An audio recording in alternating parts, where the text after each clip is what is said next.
관절 영양제는 효과가 없습니다. 아직까지 보고 계신 분이라면 아마도 호기심이 많고 영리한 분일 거라 추측하는데요. MSM, 콘드로이친, 보스웰리아, 글루코사민 등등 관절 영양제의 종류는 참 많습니다. 무수한 제품들 중 최고의 제품을 찾으려고 노력하신 적 있으신가요? 제품보다 사람, 두꺼비팜입니다. 이게 저의 시그니처 인사말인데요. 이 세상에 최고의 제품은 없어요. 하지만 그 앞에 단서가 붙으면 달라집니다. 어떤 단서일까요? 나에게 맞는, 나에게 적합한 최고의 제품, 이건 분명 있다고 생각합니다. 관절 영양제를 섭취하고 효과가 있었다고 이야기하는 경우는 30% 정도인 것 같아요. 그러면 나머지 70%의 효과가 전혀 없었던 사람은 이상한 품질이 떨어지는 관절 영양제를 섭취했던 걸까요? 저는 아니라고 봅니다. 시중에 판매되는 일반 의약품이든 건강기능식품이든 허가를 모두 마친 제품들입니다. 특히 우리나라의 경우 이런 허가 과정이 외국보다 훨씬 까다롭다고 하더라고요. 이런 까다로운 허가 과정을 거친 품질 우수한 제품을 섭취했는데 효과가 전혀 없었다?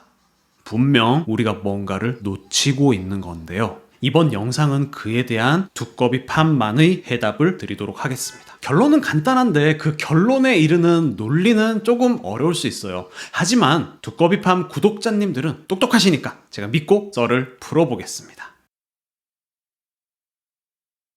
앞에서 언급한 MSM, 콘드로이친, 보스웰리아, 글루코사민 이런 관절 영양제들 대부분은 관절의 구성 요소를 보충해주는 메커니즘을 가지고 있습니다. 더해주는 보약의 개념인 거죠. 그런데 우리 몸을 구성하는 최소 단위인 세포를 예로 들어 볼게요. 세포는 새로 만들어지고 다시 또 없어지기를 반복합니다. 최소 단위의 세포가 그러한데 관절도 마찬가지겠죠. 그게 무릎 관절이든 어깨 관절이든. 관절도 생성되고 없어지는 걸 무한 반복합니다. 또한 이 균형이 잘 맞아야 관절의 건강도 유지가 될 수 있고요.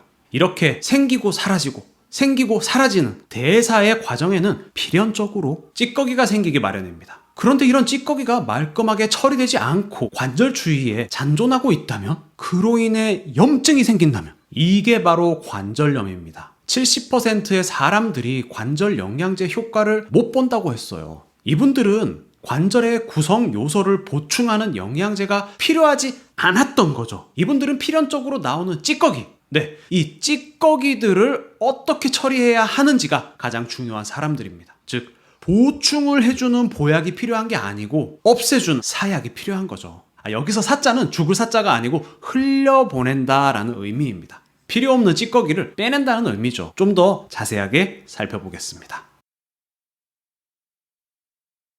아직 찌꺼기가 생기는 게 납득이 안 되시나요? 자, 그럼 여기서 나는 한 달 동안 소변도 대변도 안 볼 수 있다. 손 들어보세요. 없네요.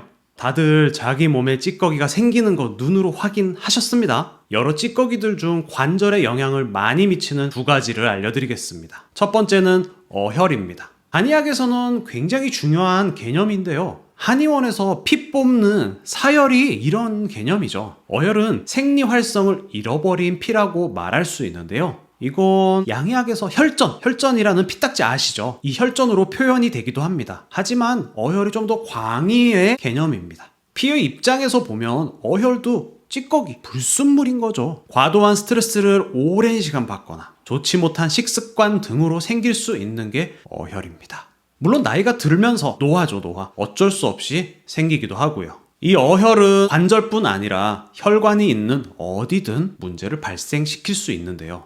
관절의 경우 관절을 감싸는 활액막에 어혈이 축적이 되고 염증을 야기합니다. 어혈이라는 찌꺼기를 치우지 않는다면 일반적인 관절 영양제들이 효과를 발휘하기 힘듭니다. 그래서 관절염에 응용되는 한의학의 방제 중 구어혈제 역할의 행약이 많이 포함이 되기도 합니다. 구어혈이라는 용어는 어혈을 구해준다, 즉 어혈을 없앤다는 의미입니다. 두 번째는 담음입니다. 용어가 어렵죠. 수분의 정체로 생각을 해주세요. 우리 왜 그 붓는 거 있잖아요.